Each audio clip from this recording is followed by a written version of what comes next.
அனைவருக்கும் வணக்கம். ஞானேஸ்வரியில் அத்தியாயம் 18 ஸ்லோகம் 77. கீதையின் இறுதி பகுதிக்கு வந்துவிட்டோம் நினைக்கிறேன். கடைசி ஸ்லோகத்துக்கு முந்தைய ஸ்லோகம் இது. போன 2 ஸ்லோகத்திலையும் சஞ்சயனுடைய வர்ணனை சென்று கொண்டிருக்கின்றது. இதுவும் கூட அதுவே கண்டினியூ ஆயிட்டு இருக்கு. அப்ப சஞ்சயன் என்ன பண்றான்? அப்படியே பிரம்ம பாவத்தில் அப்படியே ஸ்டன் ஆகி நிற்கிறான், மூச்சையாயிடுறான், திரும்பவும் எந்திரிச்சு வர்ணிக்கிறான், மூச்சையாறான், வர்ணிக்கிறான் என்ற ஒரு விஷயம் சென்று கொண்டிருக்கின்றது. சோ அதன் தொடர்ச்சியாக மீண்டும் படிக்கின்றேன். ஸோ ஃபைனலா நம்ம போன ஸ்லோகத்துல முடிக்கும் போது மறுபடியும் அப்படியே ஃபுல்லா அந்த ஸ்டன் ஆகி மறுபடியும் பிரம்மபாவத்துக்கு போயிட்டான் அப்படின்னு சொன்னாரு.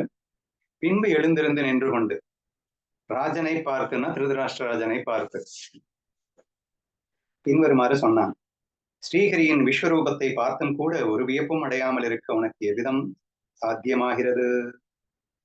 இப்ப இந்த இடத்துல ஸ்ரீஹரியின் விஸ்வரூபம் அப்படிங்கிற ஒரு வார்த்தை யூஸ் பண்ணப்பட்டிருக்கு. கொஞ்சம் நம்ம ஹையர் நாலேஜ்ல நான் என்னென்ன பேசிட்டு இருக்கோம் அப்படிங்கிறத ரீகால் பண்ணிக்கோங்க. அதுல விஸ்வரூபம் அப்படின்னு அழைக்கப்படுவதற்கு பேர் என்னன்னா, ஸ்ரீஹரினாலே நம்ம என்ன சொல்லுவோம்னா ஈஸ்வரன் அப்படின்னு சொல்லலாம். விஸ்வரூபம் அப்படிங்கிறது எதை குறிக்கிறது என்றால் ஈஸ்வரனை குறிக்கிறது. விஸ்வத்தில் உள்ள எல்லா ரூபங்களுமாக இருப்பவன் எவன் அப்படின்னு சொன்னா அது ஈஸ்வரன் அப்படின்னு நம்ம சொல்றோம் இல்லையா? அப்போ இது விஸ்வரூபத்தை குறிக்கிறதுன்னு சொல்லலாம். சரி, அப்போ பிரம்மத்தை குறிக்காதா அப்படின்னு சொன்னா, பிரம்மம் ஆஸ் இட் இஸ் மாயையின் தொடர்பில் இருக்கும்போது அதுக்கு ஈஸ்வரன் பேரு. சரியா? பிரம்மம் இல்லாம மாயே இல்லைன்னு நமக்கு தெரியும். பிரம்மம் தான் மாயாக இருக்கிறது அப்படின்னு தெரியும். சரியா? அப்போ இந்த ஈஸ்வரன் அல்லது பிரம்மம் ரெண்டும் கிட்டத்தட்ட நம்ம ரெண்டு ஈக்குவேட் பண்ணிக்கலாம் அப்படின்னு நினைக்கிறேன். இந்த இடத்துல ரெண்டு ஈக்குவேட் பண்ணாலும் இவன் அடுத்து வர்ணிக்க போவது கச்சிதமாக பொருந்தும். ஈஸ்வரனுக்கும் பொருந்தும், பிரம்மத்துக்கும் பொருந்தும் என்பதால் நீங்கள் மனசுக்குள்ள அந்த ரெண்டையுமே வச்சுக்கிட்டு நீங்க கேட்கணும் அப்படின்னு கேட்டுக்கிறேன். சரியா? சரி, எப்படி வர்ணிக்கிறான்னு பார்ப்போமா? அதை பார்க்காதிருக்கும் போதும் கூட அது காணப்பட்டு கொண்டிருக்கிறது. ஒரு 3 டிஃப்ரெண்டான ஒரு அத்வைத சித்தாந்தத்தை அற்புதமாக விளக்கக்கூடிய ஒரு பாயிண்ட் சஞ்சயன் எக்ஸ்பிளைன் பண்றான். கவனமா கேளுங்க. ஃபர்ஸ்ட் பாயிண்ட் என்னன்னா, அந்த விஸ்வரூபத்தை அல்லது பிரம்மத்தை பார்க்காது இருந்தும் கூட அது பார்த்தலே அப்படிங்கிறாங்க. சரியா? பார்க்காது இருக்கும் போதும் கூட அது காணப்பட்டுதான் கொண்டிருக்கிறது. அப்படின்னா என்ன? நீ கண்ணை மூடிட்டு இருந்தாலும் நீ அதை ஃபீல் பண்ணிட்டு இருக்கேங்க அர்த்தங்க. அதே அது பார்க்காது இருக்கும் போதும் கூட காணப்பட்டு கொண்டிருக்கிறதுன்னா என்ன அர்த்தம்? இதுக்கு அதுதான் அர்த்தம். சோ நீ கண்ணை மூடிட்டு இருந்தாலும் நீ பிரம்மத்தை ஃபீல் பண்ணிட்டு தான் இருக்க, நீ ஈஸ்வரனை ஃபீல் பண்ணிட்டு தான் இருக்க. ஆனா நீ அடம் பிடிச்சிட்டு இருக்க, நான் இந்த பாடி, இந்த மனசு, இந்த ஜீவன் மட்டுமே நான் அப்படின்னு நீ பொய் சொல்லிட்டு இருக்க. ஆனா உண்மை அப்படி அல்ல. இப்ப பிரத்யட்சமா அந்த கிருஷ்ணன் இந்த கீதையெல்லாம் உபதேசம் பெற்ற பிறகு சஞ்சயனுக்கு இந்த மாதிரி தோணுது. ஆமா, இத்தனை நாள் என்ன மாதிரி இருந்துட்டேன். ஆக்சுவலி பாத்தீங்கன்னா அந்த பிரம்மமும் ஈஸ்வரனும் ஜீவனும் இங்கே பிரிக்க முடியாததாய் ஒன்றாக இருந்து கொண்டிருக்கும் போது நான் ஜீவன் என்று தனியாக பிரிந்து கொண்டு நான் ஈஸ்வரன் அல்ல, நான் ஜீவன் அல்ல, ஐ மீன் பிரம்மம் அல்ல என்று பிதற்றிக் கொண்டிருக்கிறேன் என்பது சஞ்சயனுக்கு புரிந்த பிறகு அவன் ராஜாவை பார்த்து சொல்லுகின்றான், நீ அந்த பிரம்மத்தை அல்லது ஈஸ்வரனை பார்க்காதிருத்தலே பார்த்தலுக்கு சமம் தானடா. எப்படிப்பா புரிஞ்சுக்கலாம்? கண்ணை மூடிட்டு இருந்தா எப்படிங்க தெரியும்? கண்ணை மூடிட்டு இருந்தாலும் நீ இருக்க அப்படிங்கிற அனுபவம் உனக்கு இருந்துட்டு தானே இருக்கு. இருட்டறையிலே உன்னை அடைத்து விட்டிருந்தாலும் உன்னை தீரி நீ செல்ல வேண்டுமா? உன்னை காண்பதற்கு கண்கள் எதற்கப்பா? So simple. உன்னை நீ காண்பதற்கு கண்கள் எதற்கு? ஏன்னா பிரம்மமே நீதானே, ஈஸ்வரனே நீதானே, உன்னை நீ காண்பதற்கு கண்கள் எதற்கு என்று நீங்கள் புரிந்து கொள்ள முயற்சி செய்யுங்கள். சரியா? இங்க திருதராஷ்டிரனுக்கு பிறந்த மாதிரி இப்போ சொல்லியிருக்காரு, அவன் கண்ணு குருடா இருந்தாலும் we can feel that Brahma and Ishvara within because I am that. அதுவாகவே நான் இருக்கும்போது அதை நான் பார்க்க மாட்டேன் என்று வீம்பு பிடித்தாலும் அதை பார்த்ததாகத்தானே ஆகின்றது. ஆதலால் இதை மறுக்கவே முடியாது, மறுக்கவும் முடியாது என்கின்ற ஒரு விஷயமாக இருக்கக்கூடிய இது விஷயம். எது? இந்த பிரம்மங்கிற விஷயம் அல்லது ஈஸ்வரன்கிற விஷயம். ஆதலால் இந்த ஃபர்ஸ்ட் பாயிண்ட் என்னன்னா, நான் பார்க்காதிருத்தலே கூட அது பார்த்தல் தான் என்று ஒரு முடிவான ஒரு வார்த்தையை சொல்லுகின்றான். சரியா? புரிஞ்சுக்க ட்ரை பண்ணுங்க. நெக்ஸ்ட் பாயிண்ட் பாருங்க. ஒருவன் அது இல்லை என்று சொன்னால் அப்படி அவன் சொல்லுவதில் அது இருந்து கொண்டிருக்கிறது. எது இல்லை என்று சொல்லுகின்றான்? நான் ஈஸ்வரன் இல்லை, நான் பிரம்மம் இல்லை, நான் ஈஸ்வரனை அனுபவிக்கவே இல்லை, நான் பிரம்மத்தை அனுபவிக்கவே இல்லை, நான் இந்த உடலை மட்டுமே அனுபவிக்கின்றேன் என்று நீங்கள் சொல்லிக் கொண்டிருக்கிறீர்களா? சொல்லிட்டு இருக்கும் போதே எது சொல்லிட்டு இருக்கு? ஆக்சுவலா சொல்லிட்டு இருக்கிறதே பிரம்மன் தான். என்ன அழகா போட்டிருக்காரு பாருங்க. அது இல்லை என்று சொன்னால், இப்ப நான் சொல்றேன். இல்லை. என்ன நான் இல்லை. என்ன லூசுத்தனமா இருக்கு. நான் இல்ல, நான் இல்ல அப்படின்னு நான் சொல்லிட்டு இருக்கேன். டேய் லூசு நீ இருக்கிறதுனால தானே நான் இல்லன்னு சொல்லிட்டு இருக்கேன். அப்படிதானே நீங்க கேட்பீங்க. இப்ப நான் வந்து சொல்லிட்டு இருக்கேன். அ ஏங்க நான் இல்லங்க, நான் இல்லங்க அப்படின்னு நான் பேசுறேன்னு வச்சுக்கோங்க. இல்ல நான் காணாம போயிட்டேங்க, நான் காணாம போயிட்டேனே அப்படின்னு நான் பேசுறேன்னு வச்சுக்கோங்க. இது லூசு ஏசு புடிச்சிருச்சா? நீ இருக்கடா, நீ இருக்க போய் தான்டா நான் இல்ல இல்லன்னே சொல்ல முடியுது. அப்படின்னு சொல்லுவீங்களா இல்லையா? காணாம போயிட்டேன், காணாம போயிட்டேன்னா, காணாம போயிருந்தா உனக்கு எப்படிடா நான் காணாம போயிட்டேன்னு தெரியும்? அட நீ தான்டா பேசிட்டு இருக்க. உணர்வோடு பேசிக் கொண்டிருக்கிறாய். நீ காணாமல் போயிருந்தால் காணாமல் போனது தெரிந்து அதை பேசிக் கொண்டிருக்க முடியுமா? நீ எங்கேயும் போகல. நீ காணாமலும் போகல. உன்னை நீ மறக்கவும் இல்ல. நீ இருக்கடா. இருக்க போய் தானடா பேசிட்டு இருக்க. சரியா? என்ன அற்புதமான ஒரு விஷயம்னு புரிஞ்சுக்கோங்க. பிரம்ம பாவத்தை இதை விட அழகா சொல்லவே முடியாதுன்னு நினைக்கிறேன். சோ, அது இல்லை என்று சொன்னால், அப்படி அவன் சொல்லுவதில் அது இருந்து கொண்டிருக்கிறதே. ஏனென்றால் நானே பிரம்மம் தானே. பிரம்மத்தை எப்படி நான் மறக்க முடியும்? மறுக்க முடியும்? நான் பிரம்மம் இல்ல அப்படின்னு நீங்க சொல்லணுமா? அப்புறம் அகம் பிரம்மாஸ்மின்னு நான் சொல்லணுமா? 2மே எவ்வளவு பெரிய மூடத்தனம் பாருங்களேன். இதத்தாங்க அவரு அஞ்ஞான கண்டனம்னு சொன்னாரு, ஞான கண்டனம்னு சொன்னாரு அமிர்த அனுபவ்ல. அஞ்ஞான கண்டனம்னா என்ன? நான் பிரம்மம் இல்ல அப்படின்னு நீங்க சொல்றது. நான் இந்த உடம்பு உடம்பு அப்படின்னு எது பேசுது? பிரம்மம் பேசுது. பிரம்மம் பேசுது நான் இந்த உடம்பு உடம்பு அப்படின்னு சொல்லுது அப்படின்னா, இது அஞ்ஞானம்னு ஞானதேவர் எப்படிங்க ஒத்துப்பாரு? ஏன்டா நான் இல்லன்னு சொல்லிட்டு இருக்கிறவனை எப்படிங்க ஞானதேவர் ஒத்துப்பாரு? நீ சொல்லிட்டு இருக்கும்போதே நீ இருக்கேன்னு தெரியுதுலடா. ஏன்டா இல்லன்னு சொல்றேன்னு அஞ்ஞான கண்டனத்த பண்ணாரா? அதுக்கப்புறம் பயிற்சிகள், ஞான பயிற்சிகள் குடுக்குறாங்க. பிரம்மாஸ்மி, அகம் பிரம்மாஸ்மி என்று சொல்லிக்கொண்டே இரு நீ பிரம்மமாகி விடுவாய். டேய் லூசாடா நீ? டேய் நான் இருக்கேன், நான் இருக்கேன், நான் இருக்கேன் அப்படின்னு நீ சொல்லிட்டு இருக்கணுமாடா? ஏன்டா நான் இருக்கேன் அப்படின்னு நீ இருக்கிறேடா. இருக்க போய் தானடா நான் இருக்கேன்னே சொல்ல முடியுது. நீ இருக்க போய் தானடா நான் இல்லன்னே சொல்ல முடியுது. இருப்பை எப்படியடா மறுக்க முடியும் என்று ஞானத்தையும் கண்டனம் செய்தார் ஞானதேவர் என்று புரிகிறதா? சோ நிறைய பேருக்கு அந்த அஞ்ஞான கண்டனம் புரிஞ்சுக்கிறது ரொம்ப கஷ்டமா இருக்கும். அதுவும் ஞான கண்டனத்தை வேற பண்ணிட்டாரு. என்ன ஞானத்தையே கண்டனம் பண்றாரு அப்படின்னு. ஏன்னா உனது இருப்பை எவருக்கும் மறுக்க முடியாது, மறக்கவும் முடியாது, எதுவுமே பண்ண முடியாது. அது அதுவாறு இருந்துட்டு தான் இருக்கு. நீ நான் அஞ்ஞானி அப்படின்னு சொல்றது எது? சொல்லுவதற்கு யார் இருக்காங்க? அந்த பிரம்மமே தான் என்னை அஞ்ஞானி என்று சொல்லிக் கொண்டிருக்கிறது. தன்னை ஞானி என்று சொல்லிக் கொண்டிருக்கிறது. அகம் பிரம்மாஸ்மி என்று பயிற்சி செய்பவனாக சொல்லிக் கொண்டிருக்கிறது. என்றெல்லாம் நீங்கள் புரிந்து கொள்ள முடிந்தால், இந்த அத்வைத சுரூபத்தின் ரகசியம் என்னவென்று உங்களால் உணர முடியும் அப்படின்னு நினைக்கிறேன். நெக்ஸ்ட் பாயிண்ட் பாருங்க. அதை மறை மறை மறைந்திருத்தல் கூட அதன் ஸ்மரணை ஆகிறது. 2 விஷயமா பார்க்கலாம் இத. மறைத்தல், மறத்தல். ஞானதேவர் இனிமா ஸ்மரணைன்னு போட்டதுனால மறந்தல் அப்படின்னு தான் சொல்லியிருப்பாருன்னு நினைக்கிறேன். நம்ம எக்ஸ்ட்ரா பாயிண்ட் சேர்த்துப்போம். ஓகேவா? ஃபர்ஸ்ட் நம்ம மறத்தல் அப்படின்னு சொல்லிடலாம். நான் என்னை மறந்து விட்டேன் அப்படின்னு நீ சொல்ற. சரியா? அதுதானே காலங்காலமா பேசிட்டு இருக்கோம். ஏங்க நான் பிரம்மங்கிறதையே மறந்துட்டேங்க. நான் இந்த பாடியிலே சிக்கி போயிட்டு நான் பாடினே நினைச்சுக்கிட்டேங்க. நான் ஸ்ரீகாந்த் என்ற வேஷம் போட்டதுக்கு அப்புறம் நான் ஸ்ரீகாந்தாவே மாறி போயிட்டேங்க. நான் ஸ்ரீகாந்த் மட்டும்தாங்க. நான் பிரம்மம் இல்லைங்க. என்று எப்படி பேச முடியும்? ஏன்னா உணர்வு மயமானது ஒன்று மட்டும்தான். அது பிரம்மம் மட்டும்தான். இந்த மனசுக்கு, புத்திக்கு, பாடிக்கு, இந்த உடல், மனம், புத்தி ஆகிய இந்த ஜீவன் மரக்கட்டை ஒரு சவம் போன்றவன். அந்த பிரம்மம் தான் இந்த வேஷத்தை தரித்த பிறகு அது உணர்வுமயமானது போல் தெரிகிறது. நம்ம அடிக்கடி பேசுவோம்ல, ஒரு நடிகன் ஒரு வேஷத்தை எடுத்துக்கொண்ட பிறகு அந்த வேஷத்துக்கு உயிர் வந்தா மாதிரி தெரியுது அப்படிங்கிறதுக்காக அந்த வேஷமா அவன் அவன் நடிகன் தான்டா எப்பயுமே. இந்த பேஸ் எப்படி காணாம போகும்? சரியா? சோ அப்போ இங்க ஃபர்ஸ்ட் பாயிண்ட் வரலாம். மறத்தல் என்பது மறப்பது என்பது கூட அதன் ஸ்மரணை ஆகிறது. அப்போ அப்புறம் நடிகன் சொல்றான், பிச்சைக்கார வேஷம் போட்டதுக்கு அப்புறம் சொல்றான், ஏப்பா நான் நடிகைங்கிறதையே மறந்துட்டேன். நான் மறந்துட்டேன் என்று யார் சொல்லுகிறார்கள்? நடிகன் தானே சொல்லிட்டு இருக்கான். ஏன்னா அவன் தானே பிச்சைக்கார வேஷத்துல இருக்கான்.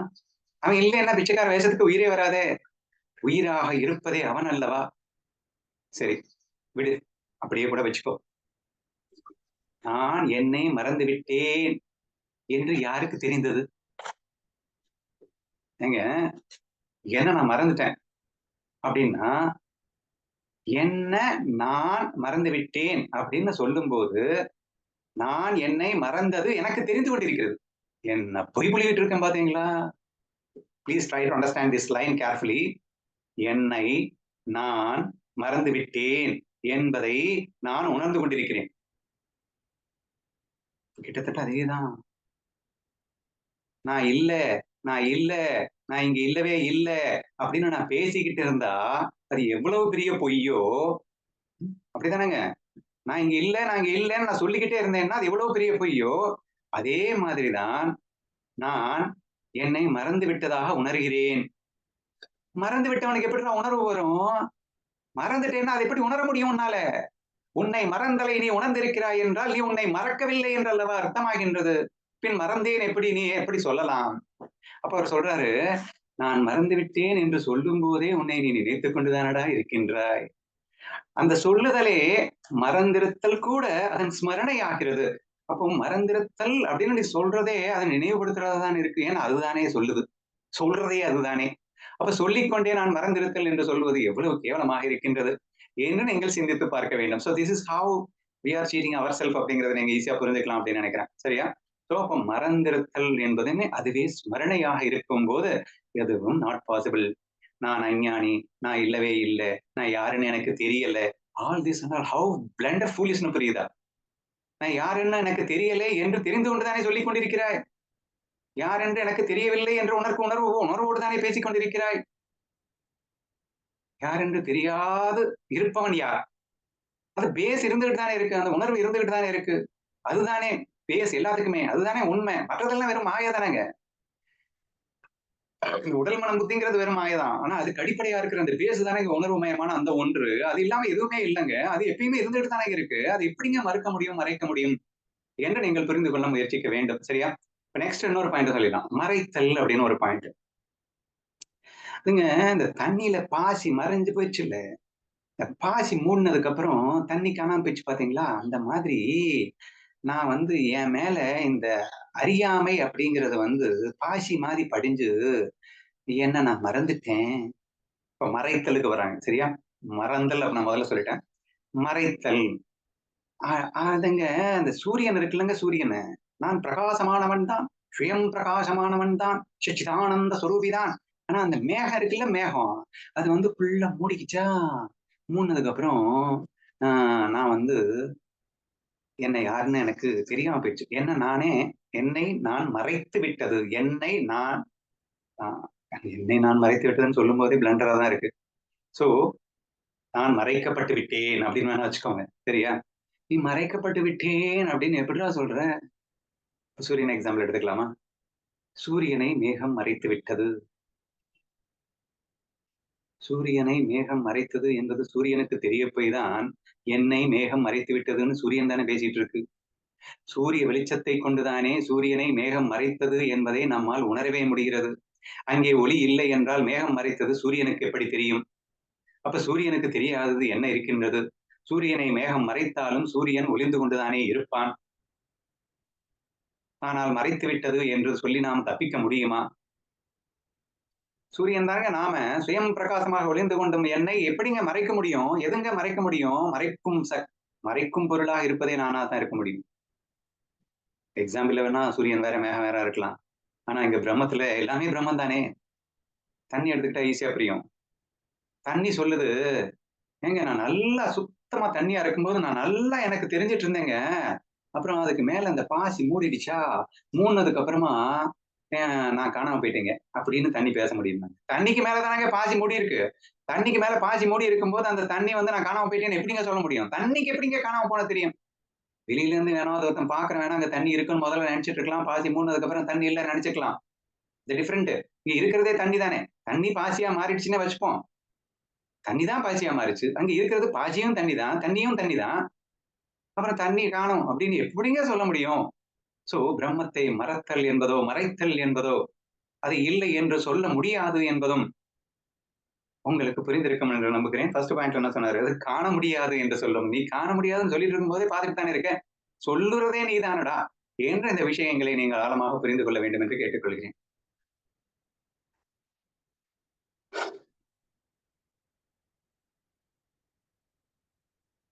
ஸ்மரணை ஆகிறது. இப்படி இருக்க அதனின்று தப்பித்துக் கொள்வது சாத்தியமே இல்லை, சாத்தியமாவதில்லை. பிரம்மத்தை விட்டு நீ தப்பித்துக் கொள்ள முடியாது. ஏனென்றால் பிரம்மமாகவே நீ இருக்கின்ற. ஆனா அதை விட்டு நீ வெளியே போகவே முடியாது. அதுதான் நீ. அதிலிருந்து தப்பித்துக் கொள்வது என்பதே சாத்தியமில்லைன்னு என்ன அழகா சொல்லியிருக்காரு பாருங்க. சரியா?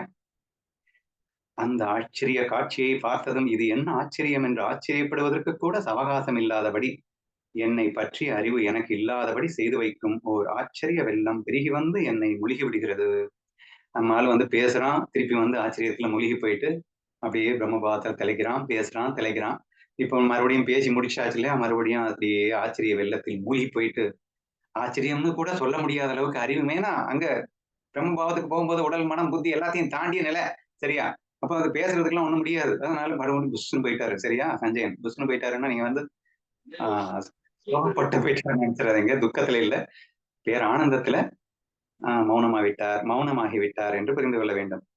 என்னை முழுக்கி விடுகிறது. இப்படி சஞ்சயன் ஸ்ரீ கிருஷ்ணா அர்ஜுன சம்வாதம் என்னும் கங்கை சங்கம தீர்த்தத்தில் முழுகிவிட்டு தன் அகங்காரத்திற்கு தன் மனதில் தர்ப்பணம் விட்டுக் கொண்டிருந்தான். இப்படி கிருஷ்ண அர்ஜுன சம்வாதத்தை கேட்டு இந்த அத்வைத சித்தாந்தங்களை எல்லாம் கேட்டு அவன் அந்த சம்வாத தீர்த்தம் அப்படின்னு சொல்றது. சங்கம தீர்த்தம். சங்கம தீர்த்தத்தில் மூழ்கிவிட்டு சம்வாதம் எனும் சங்கம தீர்த்தம். சரியா? இந்த 2 பேரையும் அந்த அத்வைத சித்தாந்தத்தை கேட்கக்கூடியதே ஒரு தீர்த்தத்துல முழுகுன மாதிரி நீங்க இமேஜின் பண்ணுங்க. மூழ்கி விட்டு என்ன பண்ணிட்டு இருக்காரு? தன் அகங்காரத்தை தன் மனதில் தர்ப்பணம் செய்து கொண்டிருந்த தர்ப்பணம்னா தியானமாக கொடுப்பது அப்படின்னு வச்சுக்கோங்க.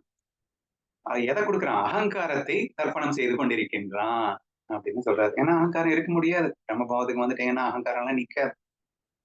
சோ தர்ப்பணம் செய்து கொண்டிருந்தான். அப்போது சஞ்சயன் தனக்குள் அடக்கிக் கொள்ள முடியாத ஆனந்தத்துக்கு வசப்பட்டு போனவனாய் மிக்க பெருமூச்சு விட்டுக்கொண்டு கிருஷ்ணா கிருஷ்ணா என்று அடிக்கடி சொல்ல தலைப்பட்டான். பிரம்மபாவத்துக்கு போனதுக்கு அப்புறம் அந்த பாவத்தை கொடுத்த அந்த கண்ணனை நாம் நினைக்காமல் இருக்கத்தான் முடியுமா? அது தன்மையும் அறியாமல் நம் வாய் அவனை முணுமுணுக்காதா என்று அவர் அந்த சஞ்சயனின் ஒரு விஷயத்தை ஞானதேவர் சொல்லியிருக்கின்றார். சரி, இனி இப்படி அவனுக்கு ஏற்பட்ட அவஸ்தையின் அல்பாம்சம் கூட அந்த கௌரவராஜனுக்கு ஏற்படாமல் இருந்ததால் அந்த சஞ்சயனுக்கு என்ன ஆனந்தம் உண்டாயிற்றோ அது இப்படிப்பட்டது என்று கூட அந்த ராஜன் அறியாமல் இருக்கவே அதற்குள் சஞ்சயன் தனக்கு ஏற்பட்ட பரவச நிலையை கொஞ்சம் அவன மாறி மாறி நம்மால் வந்துட்டு இருக்காரு. அவன் பரவசத்துக்கு போயிருந்தாலும் இப்ப மறுபடியும் திரும்பி வர்றான். இவன் திரும்பி வர்ற வரைக்கும் இங்க நம்மால் ஒருத்தருக்கு சுத்தமா அங்க என்ன நடந்துட்டு இருக்குன்னே தெரியல. இவன் என்ன பாவத்துல இருக்கான், என்ன பேசிட்டு இருக்கான், அதை வந்து சுத்தமா அண்டர்ஸ்டாண்டிங்கே கூட பண்ணிக்க முடியல. இவர் எவ்வளவு பெரிய பிரம்ம பாவத்தை பேசிட்டு இருக்காரு. டேய் நீ கண் இல்லைன்னு நினைச்சிட்டு இருந்தாலும் நீ அதை பார்த்துட்டு தான்டா இருக்க. நான் இல்லைன்னு மறுத்தாலும் நீ தான்டா அது. உன்னால மறக்கவும் முடியாது, மறைக்கவும் முடியாது என்று திருதராஷ்டிரனுக்கு பெரிய பெரிய ரகசியங்களை பேசிக் கொண்டிருக்க அவன் காதுக்குள்ளேயே போகலையாம். என்ன வேணும் லூஸ் மாதிரி பேசிட்டு இருக்கான். நம்ம ஒண்ணும் கேட்க வியாசர் எதுக்கு கொடுத்தாரு கண்ணாடிய, எதுக்கு டிவிய?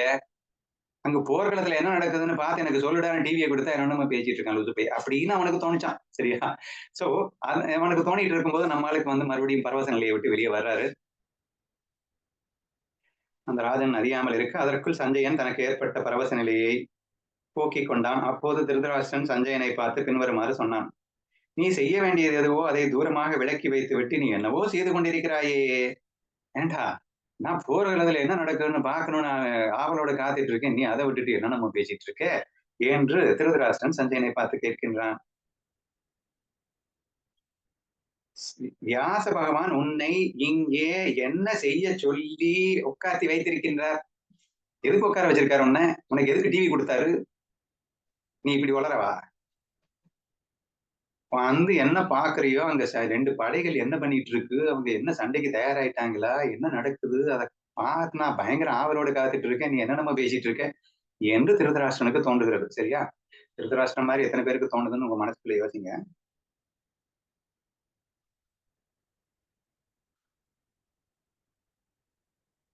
நீ என்னவோ ஒன்றை சொல்லிக் கொண்டிருக்கிறாயே.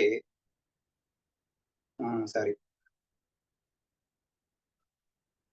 எதற்காக நீ உட்கார்ந்திருக்கிறாய்? அதற்கு கொஞ்சம் கூட சம்மந்தமே இல்லாமல் நீ என்னவோ ஒன்றை சொல்லிக் கொண்டிருக்கிறாயே! என்னமோ ஒண்ணு சொல்லிட்டு இருக்கானாம்பா. சரியா? என்னமோ ஒன்றை சொல்லிக் கொண்டிருக்கிறாயே! ஒரு காட்டு மனுஷனை ஒரு உத்தமமான அரண்மனை இதுதாங்க எக்ஸாம்பிள். ஞானதேவருடைய டச்சிங் எக்ஸாம்பிள் சொன்னா, அடுத்த ஸ்லோகத்துல பார்த்தீங்கன்னா, பிச்சு உதர்றாரு. எக்ஸாம்பிள் அடிக்கு தள்ளிட்டே போறாரு. சரி இங்கேயே ஆரம்பிச்சிடுறாரு பாருங்க. ஒரு காட்டு மனுஷனை அரண்மனையிலே உட்கார வைத்தால் 10 திக்குகளையும் பார்த்து பயந்து பயந்து விழிப்பது போலே ஃபர்ஸ்ட் எக்ஸாம்பிள். நம்ம இத அடிக்கடி என்னமோ சொல்லிட்டு இருக்கோம். ஒரு பிச்சைக்கார பொண்ண வந்து ஒரு பணக்காரன் லவ் பண்ணிட்டான். அவன் வந்து கூட்டிட்டு போயிட்டு அவன் 5 ஸ்டார் ஹோட்டல்ல வச்சுக்கிட்டு அவனுக்கு நல்ல ட்ரெஸ்ஸஸ் எல்லாம் வாங்கி கொடுக்கும்போது, அவள் பயங்கரமாக கஷ்டப்பட்டாள் அப்படின்னு ஒரு எக்ஸாம்பிள் சொல்லணும். கிட்டத்தட்ட அந்த எக்ஸாம்பிள் மாரி வச்சுக்கோங்களேன். ஒரு காட்டு மனுஷன கொண்டு போயிட்டு அரண்மனையில உட்காத்தி வச்சு அவன் 10 திக்குகள பாட்டு பயந்து போக மாட்டானா? என்று ஒரு எக்ஸாம்பிள காட்டுறாரு திருதராஷ்டிரனுக்குங்க இந்த எக்ஸாம்பிள்லாம். அடுத்து பொழுது விடிந்தால் ராட்சசனுக்கு ராத்திரியாவது போலே. ராட்சசன் எடுத்துக்கலாம், திருடன் எடுத்துக்கலாம். இவங்களுக்கெல்லாம் வந்து பொழுது விடிந்துருச்சுன்னா அவங்களுக்கு வந்து ரொம்ப கஷ்டமாயிடும் மனசு. ஏன்னா பொழுது விடிஞ்சுச்சுன்னா திருட முடியாதுல்ல. ராத்திரியில தான் அவங்களுடைய பவரே, அவங்களுடைய வேலையே. அதனால அந்த எக்ஸாம்பிள் காட்டியிருக்காரு. அது வந்து என்ன எக்ஸாம்பிள்ல பகவத்கீதையில வந்து அஞ்ஞானிகளுக்கு எது இரவோ அது ஞானிகளுக்கு பகல். ஞானிகளுக்கு எது இரவோ அது அஞ்ஞானிகளுக்கு பகல் அப்படின்னு சொல்லி ஒரு ஸ்லோகம் இருக்கு. கிட்டத்தட்ட அதோட நீங்க லிங்க் பண்ணிக்கலாம் அப்படின்னு நினைக்கிறேன். எவன் எதன் பெருமையை அறியானோ அவனுக்கு ஒரு பயங்கரமாய் தானே தோன்றும். ஸோ ஆட்டோமேட்டிக்கலி ஏன்னா அந்த பெருமையை புரிஞ்சுக்காதனால சஞ்சயன் பேசுற அந்த விஷயம் அவனுக்கு பயங்கரமா தெரியுதாம். பயங்கரமாய்த்தானே தோன்றும். ஆகவே திருதராஷ்டிரன் சஞ்சயன் சொற்களை சம்பந்தமற்றவை என்று சொல்வது நியாயமாகவே இருக்கிறது. மதிப்பு தெரியல மதிப்பு தெரியாதவனுக்கு அப்படித்தானப்பா இருக்கும். நியாயம்தான்ப்பா அவன் சொல்றது அப்படின்னு ஞானதேவர் சமாதானப்பட்டுக் கொண்டிருக்கிறார். சரியா? திருதராஷ்டிரன் சஞ்சயனை பார்த்து எவர்கள் ஜெயிப்பார்கள் என்று வினவுகின்றான். அதற்கு மேல் அந்த ராஜன் சஞ்சயனை பார்த்து பின்வருமாறு பேசினான். போனது போகட்டும். இனியாவது நீ சொல்ல வேண்டிய விஷயத்தை சொல். இப்போது ஏற்பட்டிருக்கும் போரில் எவர்கள் வெற்றி பெறுவார்கள்? என்னுடைய புத்தியில் என்னவோ அடிக்கடி இப்பவே தோன்றிக் கொண்டிருக்கிறது. என்ன தோன்றியிருக்கிறது? எப்போதும் துரியோதனுடைய பிரதாபமே சத்ருக்களை வதைக்கும் சக்தியாம். பிரதாபமே அதி அதிகரித்ததாக இருக்கிறது. அத்துடன் கூட அவன் சேனையோ மற்றவர்கள் சேனையை விட 1.5 மடங்காக இருக்கிறது. ஆகவே துரியோதனுக்கே ஜெயம் ஏற்படும் என்று எனக்கு தோன்றுகிறது. உனக்கு என்ன தோணுது? பரவாயில்ல, தப்பில்ல. என்ன வேணா சொல்லு. உனக்கு தோன்றத சொல்லேன் அப்படின்னு திருதராஷ்டிரன் சஞ்சயனை பார்த்து கேட்கிறான். சரியா? எனக்கு என்னவோ இப்படி தோன்றுகிறது. ஆனால் உன்னுடைய அபிப்பிராயம் எப்படி இருக்குமோ அது எனக்கு தெரியவில்லை. அது எதுவாயிருந்தாலும் பரவாயில்லை. அதை உள்ளபடியே நீ சொல் அப்படின்னு சொல்லிட்டு கேட்கிறான். அடுத்து ஞானதேவர் ஒரு உற்சாகத்துல வேற லெவல்ல சும்மா பயங்கரமா பின்றாரு அடுத்த ஸ்லோகத்துல. நாளைக்கு படிக்கிறேன்.